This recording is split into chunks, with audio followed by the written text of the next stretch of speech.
Hi, welcome back to Why Are You Worried About It?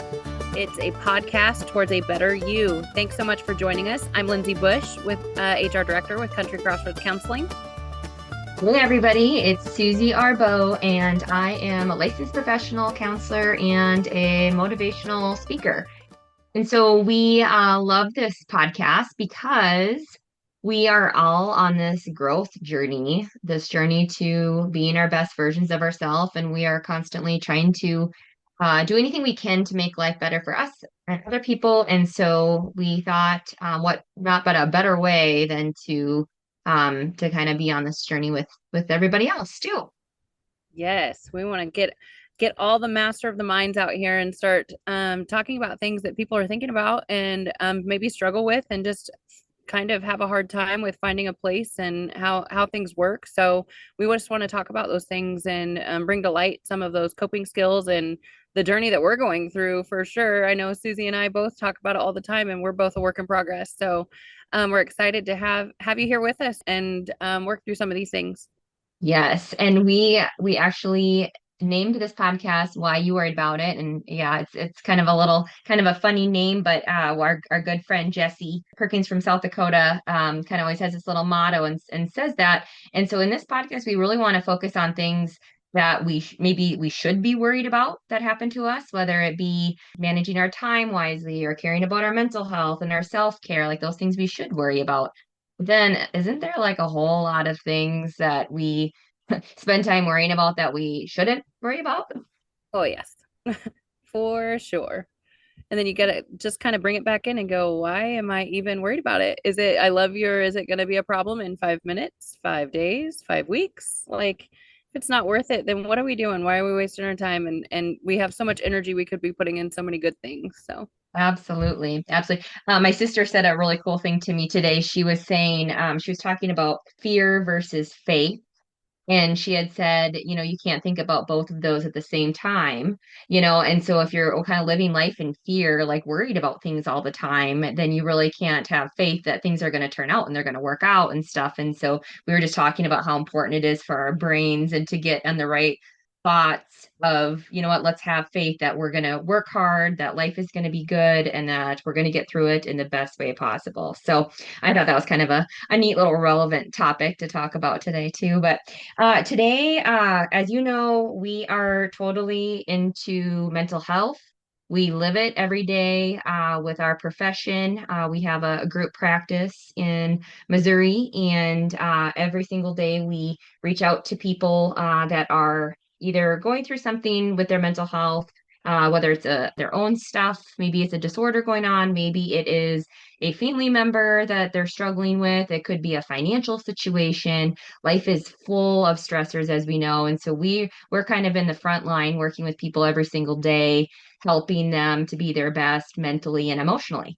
yeah, for sure. And then even on the backside of it, I love to look at the dynamics between just our staff and our employees too. Like, we all are going through so much day in and day out, and how the culture of CCC and what we're trying to build here. And we've heard nothing but good things usually when we're out there in the public, and people are like, oh my gosh, you guys are doing amazing things. And all of our staff love to tell us, how they just feel valued, and how important that is compared to past jobs. So I think it's super important to talk about, sometimes we're focused on everybody out there that we're helping, but really, like for me, I look internally in our staff and the ones that we're serving as well. And I think it's just as important, for sure.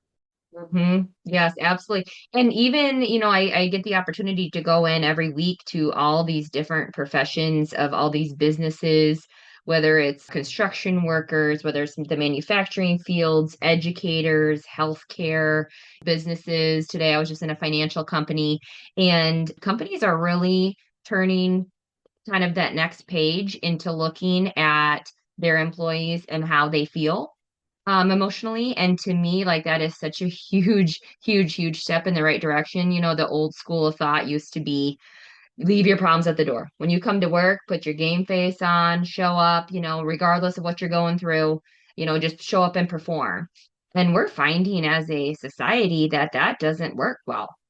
That's how we lose people. That's how people, get really depressed and really anxious and don't feel well at work. So If you are working in a company right now that values your mental health and whatnot, that is amazing and that's awesome. Maybe you're out there and you're working for a company that they haven't jumped on that kind of that bandwagon yet. There's little things too, I feel like that you can do just to even take care of yourself. And there's a lot actually that you can do at home. And we know, even though we're in the therapy business, we know that therapy it doesn't, people always want to have access to it, or maybe their insurance is a lot. And so there's a lot of things that they can do at home mentally for themselves too. And so that's kind of some of the things that we were going to talk about today is how to take care of yourself, right, Linz? That I'm number one guilty person at a lot of this stuff because I go to counseling and I feel like I work with some of the best people that will always be there to pick me up when I'm going through some stuff. So I feel like that side of things are great. But then I worry about my anxiety and my headaches and some of those things. And I'm like, okay, am I drinking enough water? No, I'm not. I'm not drinking enough water. Have I exercised at all lately? No, I haven't. But I know that when I do some of those things, I feel so much better. My body feels better. My mind is clearer, all those things. And I know it's super important how much it's tied together. It's amazing. When you start dealing with depression and anxiety and grief, and you don't take care of yourself as a whole individual, it starts coming out in so many ways physically. So I think it's really important to just know that the better you're taking care of your body and as a whole is going to help your mental health too. Absolutely. And we kind of like to break it down into a couple different areas, if you will, just so it kind of, targets kind of the whole body because like we said, Lindsay, our mental is so connected to our physical. They play hand in hand with each other. But we kind of like to look at it as we think about like our personal well-being. And our personal well-being is just kind of how we're doing on a day-to-day basis, like our social life and how we're making decisions and that kind of stuff. And if we're spending time with our family members, or are we, in our personal life, are we scrolling Facebook the whole time and on screens or watching Netflix and kind of avoiding things? And so we kind of look at the personal area of our life. We also look at the physical side, like we were just kind of mentioning about like, getting exercise, that kind of stuff. And if you talk to about any psychiatrist out there, they are going to say that one of the best natural anti-anxiety and anti-depression medications out there is moving your body. Anytime you can get your heart rate up and in a natural way, whether it's a walk with your dog or if you've got kids, go pass a little, pass a ball around or go, join in a adult softball league or volleyball, thing and just something that you find fun to get your body moving is really so important. And then just we are what we eat too on that physical standpoint when we're looking at that side of our wellness because we have more serotonin receptors in our around our stomach than we do anywhere else actually in our body. And so if we eat a bag of chips for lunch and we call that good, that means that we're not going to feel good with our moods. And so some of that physical stuff can really be huge for us too. And I love it that you said about drinking water, Lindsay. You're taking care of your basic needs. Like our bodies are 70 some percent water.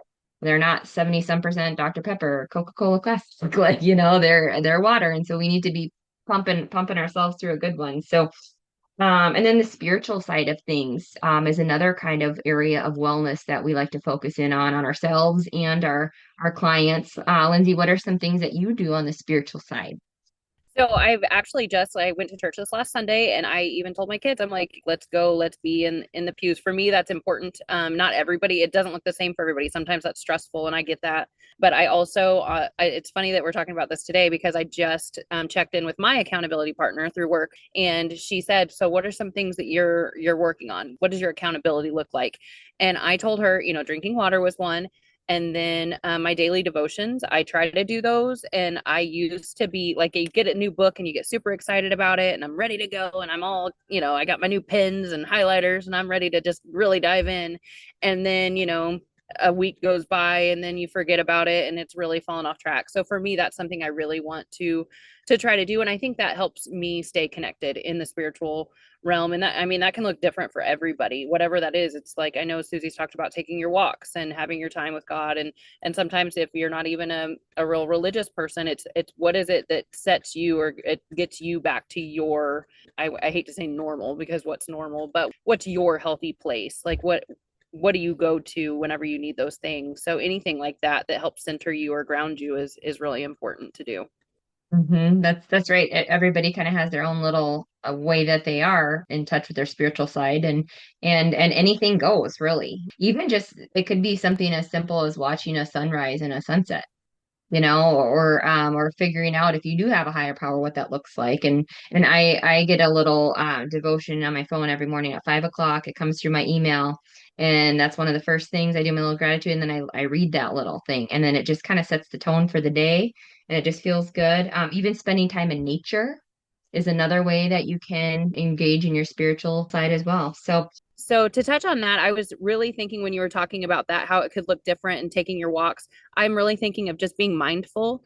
And I know that my kids, like I'm chasing kids and doing stuff all the time. And there's been a couple times lately where even in the stress of a lot of things, watching my kid right now, Adeline is doing some horseback riding on a drill team, and like watching her do that and truly being in the moment of watching her and appreciating what she's doing and appreciating just her and her gifts. And for me and having healthy kids, getting to do those things, that's been really impactful for me lately, going through some of my challenging days and hard days of just stepping back and really being grateful for those small things that sometimes can be overwhelming. But I don't know, I think that's another way to be a little bit spiritual, mindful, whatever you'd want to call that. I love that. I also kind of feel like that goes along with putting that phone down. You'll hear me say that a lot, and just looking at people in the eyes and concentrating on what they're saying and just really kind of enjoying that moment. And, our minds are so busy, they always want to jump to the future and they want to jump to the past. And we call it time traveling. But it really serves us no purpose, because we really can't change anything from the past, and we don't know about the future. And so if we can just keep ourselves in that moment, we're going to have such a better quality of life. So, and mindfulness is so cool too, because you can do podcasts on mindfulness, like we're doing right now. There's certain ones that are just targeted just on mindfulness. There are workbooks that you can order on Amazon. There's books you can read, there's audibles, there's all sorts of things. And so mindfulness is so cool. We use it a lot in therapy too, but I'm glad you brought that up. So, and then the other just kind of other area that is kind of associated, if you think about total wellness in life, is just your professional life, and thinking about how you want to be just in that realm of your total wellness. And when I kind of think about that is, are you content with your job? Do you feel like you have a purpose? Do you feel like you're doing what you want to in life? Or do you want to learn some more skills or develop yourself further? Do you want to set some goals for yourself professionally? 1 year down the road, 3 years down the road. I know I like to encourage our company, our people that work here, to dream and to have dreams and to have a vision of kind of where they want to be, and how they want their job to look. And that's kind of one of the things that we really support here. So what do you think about the kind of professional part of like our total well-being, Lindsay? Yeah. I see it as sometimes like I feel like you get stuck, and that's where we've talked about burnout and some of our other ones and stuff like that. But sometimes that's normal, like you're going to get that feeling, but there's nothing saying that you can't set your own goals or you can't go after things even with where you're at. You might have a great job with great benefits that you really have got to hold on to right now. There's nothing wrong with that, but you can challenge yourself. If you're feeling like you're not being challenged or you're not out there like pushing and getting anywhere, set something up, talk to your boss. Are you wanting to move farther? Is there trainings you can do or things like that to really get your passion back, to kind of get yourself to buy back into what you're doing? Don't wait for somebody else to do it for you, because sometimes that's not going to be the way it's going to get done. You've really got to step up. You're going to be your own person to get after it. And so if you're feeling that some type of way, just don't be afraid to have those hard conversations, or just say, hey, I'm kind of feeling this way, and what can I do to make myself better maybe in this job? And it might open up new doors for you. You don't even know that they're there. Yes, for sure. For sure. That's amazing advice. I love that. So I kind of feel like kind of circling it back around here when we talk about mental health and total wellness and whatnot, just kind of having people today, we always kind of like to leave people like with a call to action and whatnot and stuff. And so if we can kind of leave you with something today, I kind of just want you to think about your own life right now. And I'm going to think about mine and whatnot. And Lindsay, you think about yours. Think about where you're at with stuff. Are you feeling really good mentally? Do you feel like you're kind of at a blah spot, or you're feeling like there's more to get or there's more to do in life? Then that's kind of becoming aware is number one, is being aware of where you're at mentally on your own. The second thing is thinking about what's the solution or what are you going to do about it? If you are feeling stuck, if you are feeling blah, and you're feeling like your total wellness is kind of off, then reach out for help. Get a coach going, get a therapist going, do some research, get educated on it. Right now, we've got so much information at the tip of our fingers just to get more information about, if you're feeling depressed or you're feeling anxious or your physical is off, like what can I do to feel better physically? Like all that stuff is right there at the tip of your hand. So do something about it, reach out, and then ask for support. As far as from your friends or your family, the people that are closest to that, if you have some people in your corner to say, hey, I'm on this journey, I need some accountability. And I love that you just brought up your accountability partner, Lindsay, because that's something we do in the company too, is we set an accountability partner where you can check in with that person and say, hey, how are we doing? I know one thing that was so valuable to me, I spent 13 years in the NFL with the Kansas City Chiefs as a cheerleader, and one of the things that they always did is we always had a fitness accountability partner. And so we would have to, check in with them and see how we're doing on our journey. And it just is helpful to have another person. And then just know that you've got to take time for yourself to work on these things. It's not just going to come to you. It's not just going to magically appear that you're going to feel mentally and physically well. You've got to literally grab the bull by the horns and you've got to do something about it. So mapping out in your calendar of when you can go to the gym or when you can go for that walk, or, like Lindsay, you talked about the routine of getting into, either if it's church for you on Sundays or something, but calendar that out. So you've got a plan, and to really start kind of working on some of these things. And we're a big advocate on this journey that we're all a work in progress. And so just take some baby steps. And so Yeah, hopefully that's maybe this will exactly what light, I was thinking. yeah, light some fire for you today to think, okay, what's one area that I kind of want to hone in on and be aware of that?